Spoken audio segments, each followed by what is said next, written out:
এখন তো গাছে চারদিকে ভর্তি সজনে ফুলে। কিছুদিন পর সজনে ডাঁটাও হয়ে যাবে। অ্যাকচুয়ালি সজনে ডাঁটা বাজারে চলে এসছে, আমাদের এদিকের কথা বলছি। তো এখানে আমি অল্প একটু পেঁয়াজ, কাঁচা লঙ্কা আর কিছুটা শুকনো লঙ্কা কুচিয়ে নিয়েছি। আর সজনে ফুলগুলোকে ভালো করে ধুয়ে জল নিচড়ে নিয়েছি, সেটা দিয়ে দিলাম। তার সাথে অল্প একটু কালারের জন্য লঙ্কার গুঁড়ো, হলুদের গুঁড়ো আর কিছুটা লবণ দিয়ে এটা ভালো করে মাখিয়ে নেব। আজকে না আমি বানাচ্ছি সজনে ফুলের বড়া। এটা আসলে আমি প্রথমবারই খাবো, কিন্তু আমি শুনেছি এটা নাকি অনেক ভালো খেতে হয়। তো সেই মতো বাজারে দেখতে পেয়ে আমিও নিয়ে চলে এসেছি।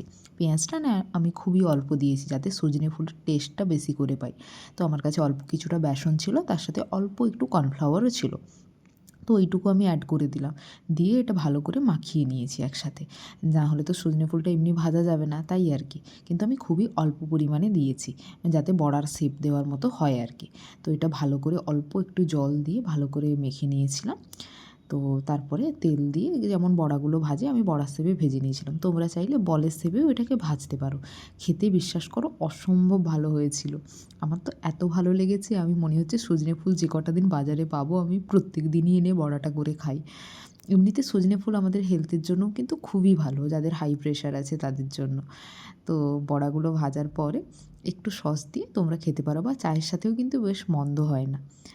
তো কারা কারা সজনে ফুলের বড়া খেয়েছো, আর সজনে ফুলের নতুন কী রেসিপি বানানো যায় সেটাও কিন্তু আমাকে অবশ্যই কমেন্ট করে জানাতে ভুলো না।